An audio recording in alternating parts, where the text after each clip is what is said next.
Rail मंत्रालय से जुड़े हुए हैं और रिसेंटली आरआरबी आईएनटीपीसी एग्जाम्स में बहुत सारी प्रॉब्लम्स आई थी, जिस पर आपने एक प्रेस कॉन्फ्रेंस भी की, हमने वो प्रेस कॉन्फ्रेंस सुनी।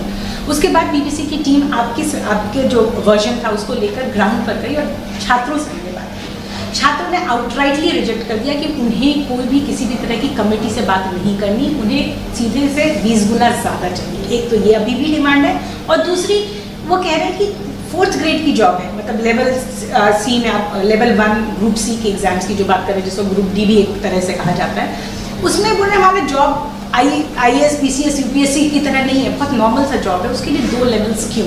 तो सबसे पहले आपसे जानना चाहूँगी, जिस कमेटी को छात्र खारिज कर चुके हैं वैसी कमेटी बना के आप क्या हासिल करें? किसने कहा खारिज किया? छात्रों ने ग्राउंड रिपोर्ट 1 लाख से अधिक छात्रों ने अपने रिप्रेजेंटेशन दिए हैं। 1 लाख से अधिक छात्रों ने अपने रिप्रेजेंटेशन दिए इसी कमेटी को। लेकिन वो कमेटी नहीं चाहते, वो चाहते हैं कि 10 गुना रिप्रेजेंटेशन आप यही लिखा होगा। नहीं, आप ये देखो we are a constitutional body.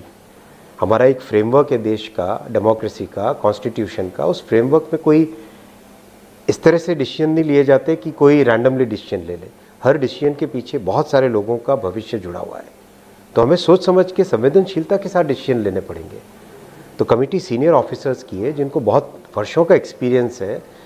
उन्होंने ऑलरेडी जो आए रिप्रेजेंटेशन उसको ऑलरेडी उसकी जांच करना भी चालू कर दिया है।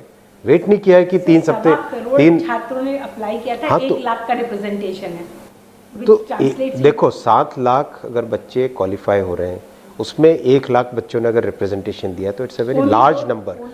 3.8 नहीं, देखो ना, देखो जो लोग क्वालिफाई हुए वो लोग रिप्रेजेंट क्यों करेंगे? उनमें से तो बहुत कम लोग करेंगे। जो क्वालिफाई नहीं हुए हैं, कितने क्वालिफाई होते हैं? 35,000 की वैकेंसी के अगेंस्ट कितने क्वालिफाई होते हैं? 7 लाख, 20 गुने के हिसाब से तो करीब करीब 3.8 यूनिक नंबर है।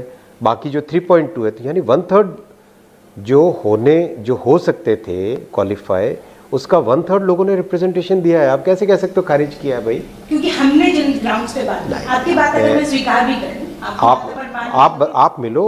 जिस तरह से आउटरीच हो रहा है, आरआरबी के पास में स्टूडेंट्स बड़ी संख्या में आ रहे हैं और अपने पॉइंट कह रहे हैं, क्योंकि हम खुले मन से, अच्छी नीयत से, क्लियर हार्ट से सुन रहे हैं उनकी बात, और सुन के उसको सॉल्व करेंगे ना।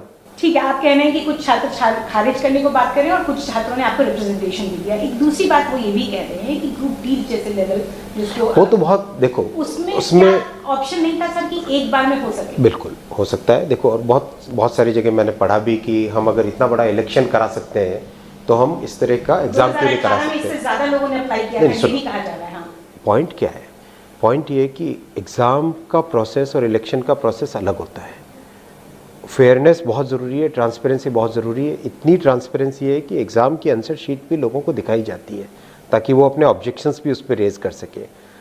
इसीलिए सोचा गया था कि एक जो ग्रुप डी का लेवल 1 का एग्ज़ाम है उसको 2 स्टेज में किया जाए, लेकिन लोगों की रिप्रेजेंटेशन है, उस पर विचार करके बहुत जल्दी फैसला ले लिया जाएगा। भी ऐसा एक बार में भी हुआ है और इससे ज़्यादा लोगों ने अप्लाई किया था, ये भी एक समय बहुत लगता है, उसमें समय बहुत लगता है और बहुत सारे चैलेंजेस हैं। तो अगर कमेटी इस निष्कर्ष पर पहुंचती है कि एक लेवल में एक ही बार में एग्जाम हो ग्रुप डी वाला, तो क्या वो डिसाइड कर सकती है? कमेटी अपना डिसीजन डेफिनेटली ले सकती है। एक लेवल में कराने के लिए एक बार में बिल्कुल ले सकती है। एक उससे जुड़ा हुआ दूसरा सवाल ये आ रहा है कि जब आप कहते हैं, एक आपका प्रेस कॉन्फ्रेंस सुन के एक छात्र ने हमसे कहा कि जब मंत्री जी बोल रहे हैं कि एक पोस्ट है, मतलब एक वैकेंसी ऐसी निकलती है एक बार और उस पर 1 करोड़ या 1 करोड़ से ज़्यादा लोग अप्लाई करते हैं, तो क्या ये सरकार की विफलता नहीं है कि हम इतने ज़्यादा बेरोजगार हैं?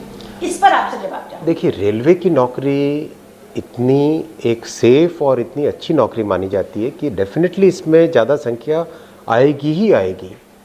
बहुत सारे ऐसे छात्र भी हैं जिनको प्राइवेट सेक्टर में नौकरियां अवेलेबल हैं, लेकिन वो रेलवे की लेना चाहते हैं, क्योंकि रेलवे एक स्टेबल ऑर्गेनाइजेशन है। तो ये विफलता नहीं है, क्रेज है। ये डेफिनेटली रेलवे के लिए, रेलवे तो इतनी अट्रैक्टिव नौकरी मानी जाती है। इसको आप बेरोजगारी से नहीं जोड़ते, आप डेफिनेटली ये देखोगे कि रेलवे की चाहे छोटी से छोटी कोई भी अगर पोस्टिंग निकलेगी तो उसमें हमेशा ज़्यादा संख्या आएगी ही आएगी। आज की बात है क्या ये?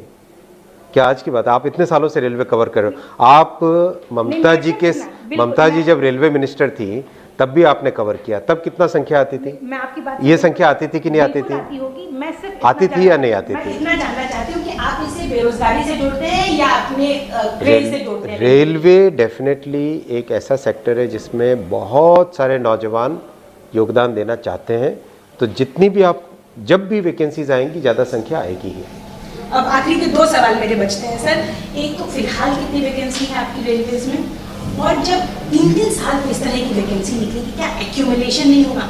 16 के बाद 19 में निकली, 19 वाली अभी तक नहीं हुई, तो फिर अगली कब होगी? देखो बहुत सारे फैक्टर्स हैं, इन फैक्टर्स पे एसोसिएशंस का, फेडरेशंस का, उनका व्यू भी लेना होता है। आज हम बजट की बात कर रहे हैं, आप कहाँ चले गए? ठीक है, मैं